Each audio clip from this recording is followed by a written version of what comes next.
다 함께 성경 봉독하겠습니다. 마태복음 6장 9절로 13절 말씀입니다. 그러므로 너희는 이렇게 기도하라. 하늘에 계신 우리 아버지여, 이름이 거룩히 여김을 받으시오며 나라가 임하시오며 뜻이 하늘에서 이루어진 것 같이 땅에서도 이루어지이다. 오늘 우리에게 일용할 양식을 주시옵고 우리가 우리에게 죄 지은 자를 사하여 준 것 같이 우리 죄를 사하여 주시옵고 우리를 시험에 들게 하지 마시옵고 다만 악에서 구하시옵소서. 나라와 권세와 영광이 아버지께 영원히 싸움나이다. 아멘. 아멘. 놀이동산에서 롤러코스터를 타면 처음에는 체인 리프트로 최고점까지 드르륵 천천히 끌어올려집니다. 그리고 최고점을 넘어가는 순간 꽈배기처럼 360도 돌기도 하면서 거의 자유낙하하는 속도로 급강하합니다. 오늘 나눌 주기도문의 네 번째 기도 제목도 이런 롤러코스터를 타는 느낌입니다. 세 번째 기도 제목까지는 한없이 높이 끌어올려지는 위대하고 장엄한 기도 제목이었습니다. 거룩하신 하나님의 이름을 구했습니다. 위대한 하나님의 나라가 임하기를 구했습니다. 그리고 하나님의 뜻이 이 땅에 이루어지기를 구했습니다. 그런데 네 번째 기도 제목에서는 갑자기 일용할 양식을 구하라고 합니다. 오늘 하루 살아갈 밥을 달라고 기도하라는 것입니다. 마치 몇 천억, 몇 백조 단위의 거시경제를 논하다가 갑자기 최저 시급 문제를 다루는 것 같습니다. 그만큼 다소 하찮게 보입니다. 하지만 실상은 그렇지 않습니다. 제대로 이해한다면 이 네 번째 기도 제목은 하찮은 기도처럼 보이기는 하지만 실상은 위대한 기도라는 것을 알게 됩니다. 땅바닥을 향해 자유낙하하는 것처럼 급강하하던 롤러코스터가 은하철도 999처럼 다시 하늘로 치솟아 올라가고 있다는 느낌을 받을 것입니다. 오늘 우리에게 일용할 양식을 주시옵고라는 이 네 번째 기도 제목이 우리에게 주는 의미에 대해서 두 가지만 나누도록 하겠습니다. 첫째, 제가 하나님만 의지하며 살겠습니다 라는 기도 제목입니다. 세상 사람들과는 다르게 살겠습니다. 오직 하나님만 의지하며 살겠습니다 라는 기도 제목입니다. 매일 밥 달라는 기도가 왜 하나님만 의지합니다 라는 의미를 가지는지 말씀을 통해서 쭉 풀어서 설명해 보겠습니다. 우리 대부분은 일용할 양식을 가지고 있거나 사 먹을 돈이 있습니다. 캠퍼스 생활훈련관 시절 살이 떨어져 며칠 동안 내내 수제비만 먹었던 적은 있었습니다. 하지만 먹을 것이 없어서 굶은 적은 없었습니다. 울산에서 개척 사역을 시작할 때 대전에서 간사 모임이 있어 가야 하는데 대전까지 갈 차비는 저금통을 열어 겨우 마련했는데 돌아올 차비가 없었던 적은 있었습니다. 하지만 그 어려운 시기에도 먹을 것이 다 떨어져 굶은 적은 없었습니다. 우리 형제 자매들도 대부분 마찬가지라 생각합니다. 오히려 먹을 것이 없어서 고민하는 사람보다 불어나는 몸 때문에 고민하는 사람이 더 많은 것 같습니다. 물론 우리 사회에는 아직도 일용할 양식이 없어서 고민하는 사람들이 있습니다. 전 세계적으로 볼 때는 더욱 많습니다. 하지만 여기 예배드리는 우리는 다음날 먹을 것이 없어서 걱정하는 사람은 없습니다. 그런데 예수님은 왜 모든 사람에게 이 기도를 해야 한다고 가르쳐 주셨겠습니까? 경제적으로 극히 가난한 사람만이 아니라 우리 모두가 해야 할 기도에 포함시켰겠습니까? 여기서 우리가 하나님께 기도하는 이유가 무엇인지 먼저 한번 생각해 보겠습니다. 여러분은 나에게 무엇이 필요한지 하나님이 잘 모르실 수 있기 때문에 알려드리려고 기도합니까? 어떤 자매가 기도응답을 받은 뒤에 감사해서 하는 말이 이것도 추가해서 기도했더라면 하나님이 더 좋게 응답해 주셨을 텐데 하고 말했습니다. 기도하고 하나님을 의뢰하는 모습이 예뻐 보여서 좋았지만 하나님에 대해 좀 오해가 있는 듯 보였습니다. 내가 기도하지 않으면 하나님이 그 필요를 모르시고 응답하지 않겠습니까? 그렇지 않습니다. 또 하나님이 내가 필요한 것이 무엇인지 잘 아시지만 주시지 않기 때문에 기도해야 합니까? 하나님이 마음을 바꾸시도록 기도하고 때를 써야 하는 겁니까? 그렇지 않습니다. 하나님은 전지하시기 때문에 나에게 무엇이 필요한지 아십니다. 하나님은 전능하시기 때문에 그것을 주실 수가 있습니다. 하나님은 나를 사랑하시기 때문에 그것을 주고 싶어 하십니다.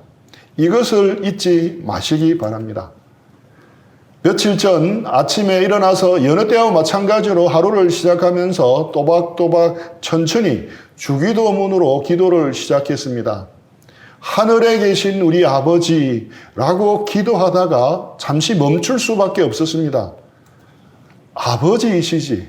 하나님이 나의 아버지이지. 하나님은 하늘에 계셔서 모든 것을 주관하시는 나의 아버지시구나 하는 설교 내용이 갑자기 다시 떠오르면서 마음이 울컥했습니다. 하나님은 하늘에 계신 우리 아버지이십니다. 그 하나님은 이렇게 말씀하십니다. 마태복음 6장 8절입니다. 그러므로 그들을 본받지 말라. 구하기 전에 너희에게 있어야 할 것을 하나님 너희 아버지께서 아시느니라. 우리가 구하기 전에 우리에게 있어야 할 것을 하나님 곧 우리 아버지께서 아신다고 말씀합니다. 우리의 아버지 되신 하나님은 우리의 필요를 우리 자신보다 더 잘 알고 계십니다. 우리의 행복을 우리 자신보다 더 간절히 바라시는 분입니다. 기도하지 않아도 그분은 우리에게 가장 좋은 것을 주시는 분입니다. 가만히 보십시오. 우리에게 있는 정말 소중한 것들은 대부분 기도하지 않았지만 받은 것들입니다. 그렇다면 왜 굳이 기도해야 합니까? 우리가 기도하는 것은 하나님의 주권을 인정하는 행동입니다. 우리가 기도하는 것은 하나님의 다스림에 우리를 맡기는 행동입니다. 우리가 고백한 신앙 고백대로 살겠다는 행동입니다. 이 세상의 모든 일은 하나님의 손 안에 있습니다. 먹고 자고 숨쉬는 사소한 일부터 우리에게 일어나는 질병이나 큰 사건, 사고 모두 하나님의 다스림 아래에 있습니다. 냉장고에 먹을 것이 쌓여 있고 사 먹을 수 있도록 내 통장에 돈이 있는 것도 하나님이 공급해 주신 것입니다. 그래서 일용할 양식을 위해 기도하는 것은 그 양식이 하나님이 주신 것임을 인정하는 신앙 고백과도 같은 것입니다. 내 삶의 주인이 누구인지 선언하고 고백하는 기도입니다. 하나님의 주권과 다스림에 우리 자신을 온전히 내어 맡기겠다는 기도입니다. 더 쉽게 예를 들어 설명해 보겠습니다. 성경에서 일용할 양식이라고 하면 제일 먼저 떠오르는 이미지가 무엇입니까? 출애굽기 16장에 나오는 만나입니다.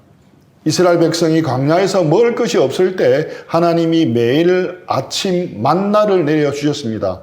출애굽기 16장 4절입니다. 그때 여호와께서 모세에게 이르시되 보라 내가 너희를 위하여 하늘에서 양식을 비같이 내리리니 백성이 나가서 일용할 것을 날마다 거둘 것이라. 이같이 하여 그들이 내 율법을 준행하나 아니하나 내가 시험하리라.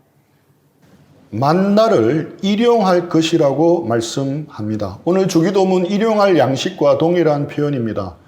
광야에는 먹을 것이 없습니다. 농사도 지을 수가 없습니다. 만나가 없었다면 도저히 살 수가 없었습니다. 매일매일 살아갈 수 있었던 것은 하나님이 주신 만나 때문이었습니다. 그러니 매일 사는 것이 하나님의 은혜였습니다. 하나님의 은혜 때문에 죽지 않고 살아남을 수가 있었습니다. 광야 40년 동안 이스라엘은 줄곧 그랬습니다. 매일 아침 만나를 거두면서 이스라엘 백성들은 하나님의 은혜가 아니면 살 수가 없다는 것을 인정하지 않을 수가 없었습니다. 40년 동안 걸어왔던 모든 순간이 누려왔던 모든 것이 당연한 것이 아니었습니다. 오직 하나님의 은혜였습니다. 광야에서 하나님이 하루라도 깜빡하셔서 만나를 주시는 것을 잊어버리시면 이스라엘 전체가 굶어야 했습니다. 그래서 예레미야 선지자는 고백합니다. 예레미야 애가 3장 22, 23절입니다. 여호와의 인자와 긍휼이 무궁하심으로 우리가 진멸되지 아니함이니이다. 이것들이 아침마다 새로우니 주의 성실하심이 크시도소이다. 매일 아침마다 하나님이 인자와 긍휼을 베풀어 주시지 않으시면 우리는 진멸될 수밖에 없습니다. 하나님이 무궁한 인자와 긍휼을 부어주시기 때문에 우리가 살아갈 수 있습니다. 이렇게 고백한 것입니다. 우리라는 존재는 아침마다 눈을 뜨면 진멸되어야 마땅합니다. 하지만 오늘도 우리가 살아서 아침을 맞이했습니다. 그래서 아침마다 새로우니 주의 성실하심이 크시도소이다 라고 고백한 것입니다. 하루도 빼먹지 않고 인자와 긍휼을 베푸시는 하나님의 성실하심을 찬양할 수밖에 없습니다. 이제 5학년 중반을 넘어서다 보니 하루하루 살아있다는 것 자체도 은혜라는 것을 새삼 깨닫습니다. 찬양의 가사처럼 모든 것은 은혜, 은혜, 한없는 은혜, 내 삶에 당연한 것 하나도 없었다는 것을 마음으로 동감하게 됩니다. 우리는 착각하기 쉽습니다. 우리는 내가 벌어놓은 것으로 먹고 산다고 착각합니다. 오늘 아침 먹은 밥은 내가 돈을 내고 내가 구입한 양식이라고 착각합니다. 맞는 말이지만 본질은 그렇지 않습니다. 우리가 살아있는 것은 매일 하나님이 먹을 것을 주셨기 때문입니다. 우리가 살아있는 것은 하나님이 우리에게 생명을 주셨기 때문입니다. 아무리 수백억 자산이 있고 온갖 산의 진미를 다 가졌다 하더라도 물 한 모금 못 삼킬 수도 있습니다. 하나님이 건강을 주시지 않으시면 우리는 코앞에 산의 진미가 있다 하더라도 먹을 수가 없습니다. 항암 치료를 받으면 100억이 아니라 100조를 가진 부자라도 아무것도 먹을 수가 없고 잠도 제대로 잘 수가 없습니다. 묽은 미역만 먹어도 토해내어서 링거로 연명해야 할 수도 있습니다. 하나님이 우리에게 주신 것을 거두어 가시면 우리는 살 수 없습니다. 하나님이 주시는 생명 때문에 우리가 사는 겁니다. 하나님이 주시는 힘 때문에 오늘 우리가 활동하며 일상을 누리게 되는 것입니다. 이 은혜를 잊으면 안 됩니다. 그런데 왜 매일이겠습니까? 왜 하나님께서 매일매일 만나를 줍게 하셨겠습니까? 주일마다 예배를 드리듯이 일주일에 한 번씩 일주일치 양식을 주셨어도 되는데 하나님은 그렇게 하지 않으셨습니다. 왜 그랬겠습니까? 만나를 보지 말고 만나를 주시는 하나님을 바라보라는 것입니다. 만나 때문에 사는 것이 아니라 매일매일 만나를 주시는 하나님 때문에 살아가는 것을 잊지 말라는 것입니다. 부동산이 늘어나고 통장의 잔고가 늘어나고 재산이 늘어나면 신앙은 반대로 줄어듭니다. 물질이 많을수록 마음은 하나님으로부터 멀어집니다.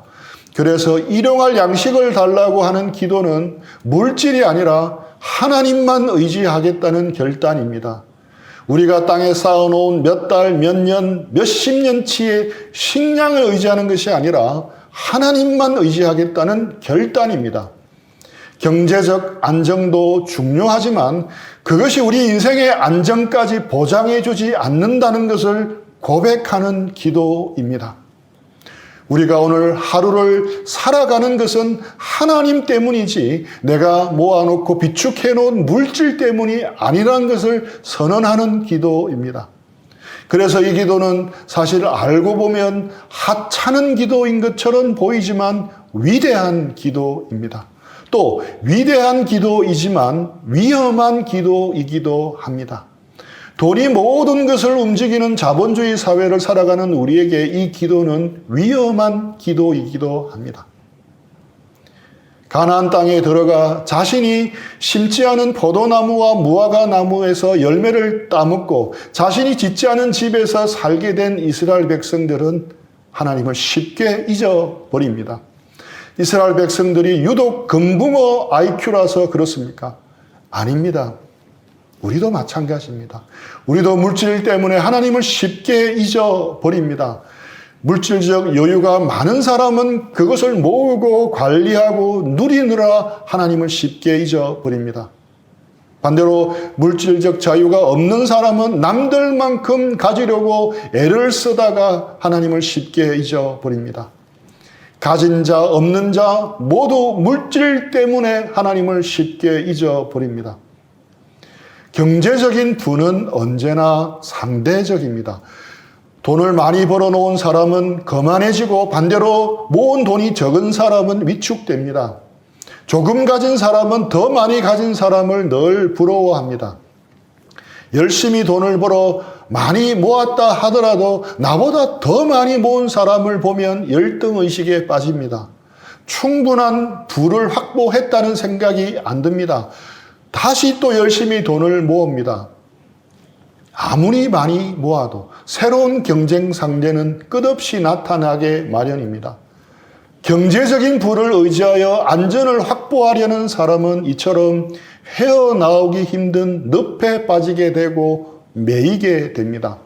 그러면서 하나님을 잊어버리게 됩니다.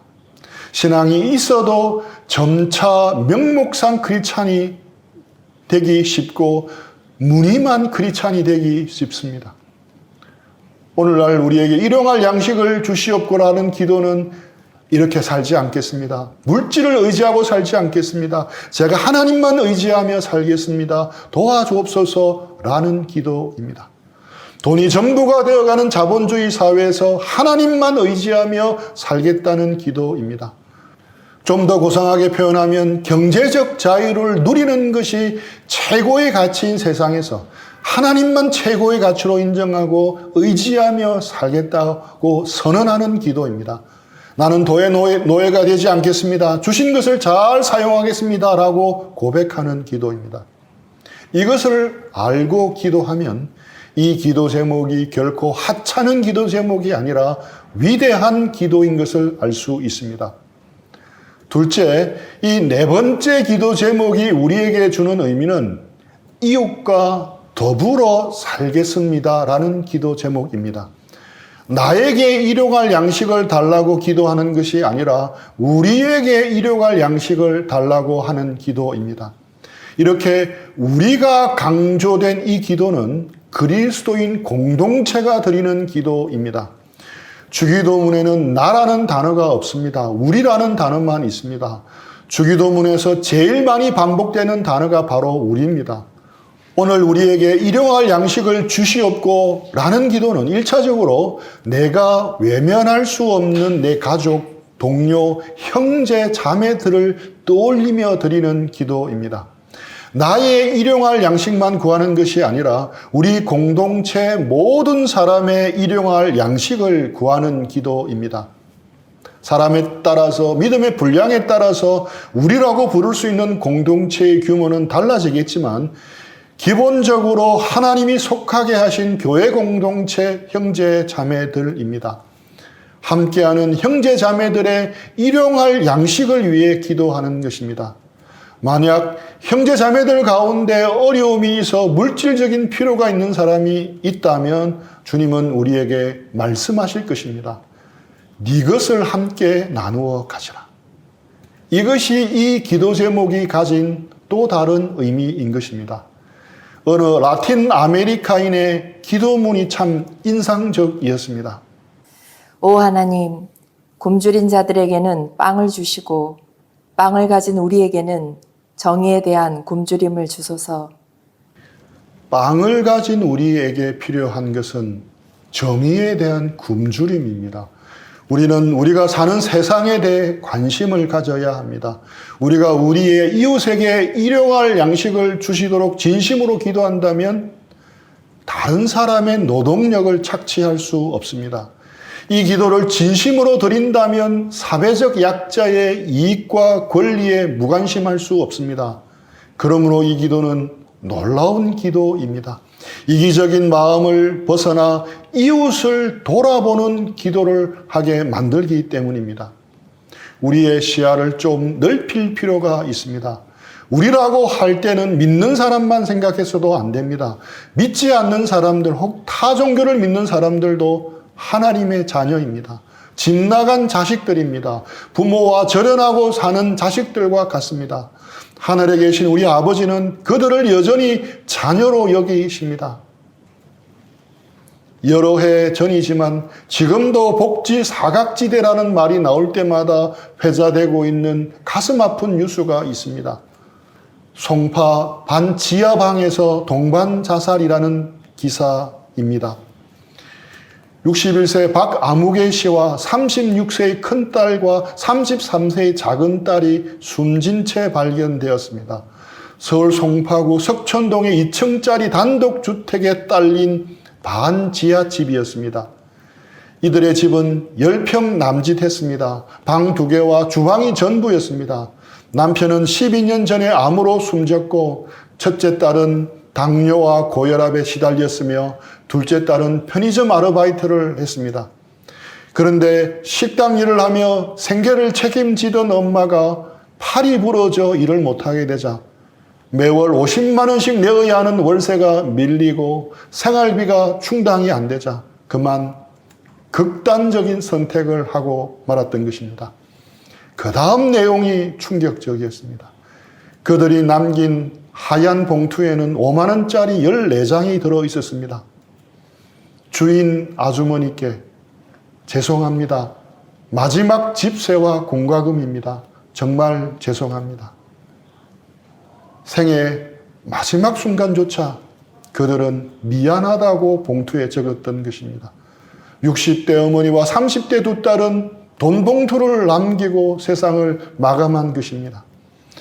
이들은 밀린 집세와 공과금을 두고 가는 것이 양심에 걸렸던 순박한 이웃들이었습니다. 그래서 더 마음 아픈 소식이었습니다. 주님은 가난한 이웃을 돌보라고 부탁하셨습니다. 그래서 우리에게 일용할 양식을 주시옵고라고 기도할 때는 우리는 일용할 양식을 걱정해야 하는 사람들을 기억해야 합니다. 그리고 우리의 삶을 조금씩 바꾸어야 합니다. 삶의 규모를 줄이고 검소하게 살기를 다짐해야 합니다. 오늘 우리에게 일용할 양식을 주소서라고 기도하면서 자신이 얼마나 많이 가지고 있고 얼마나 많이 허비하고 있는가를 자각해야 합니다. 일용할 양식조차 없는 사람들을 생각하면서 내 기도가 얼마나 사치스러운지를 깨달아야 합니다. 또한 가난한 이웃과 가난한 곳에서 사역하는 선교사들과 그들이 돕는 형제자매들을 기억해야 하는 것입니다. 그리고 우리의 것을 내밀어야 합니다. 김영복 목사님의 두려운 복이라는 기도문을 소개합니다. 두려운 복. 아버지, 어려움 속에서 눈물 짓는 사람이 얼마나 많은지요. 헤어날 수 없는 가난의 늪에 빠져 연명하는 일조차 벅찬 사람이 얼마나 많은지요. 하루하루 질병의 고통과 싸우며 힘겹게 살아가는 사람이 얼마나 많은지요. 지금 저는 감사하게도 이 모든 불행과 상관없이 살고 있습니다. 제게는 이 복을 받을 자격이 없습니다.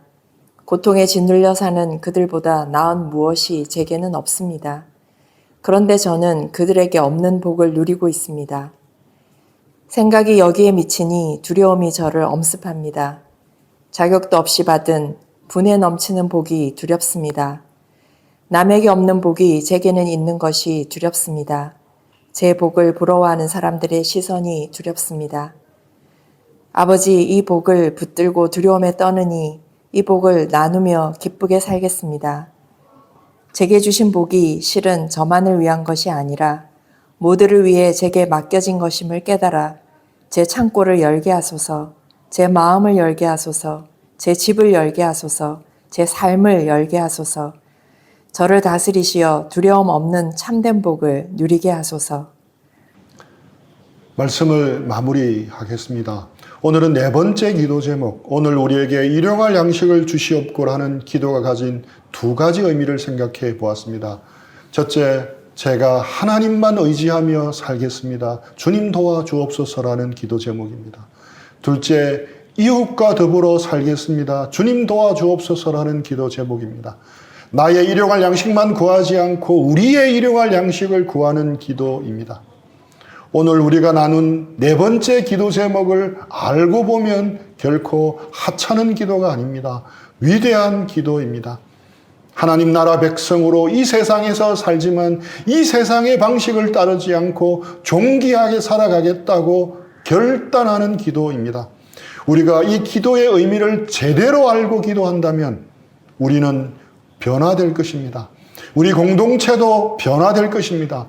그리고 우리를 통해 세상이 도전을 받을 것입니다. 주기도문의 기도 제목이 우리의 삶이 되고 우리의 신앙 고백이 되기를 축복합니다.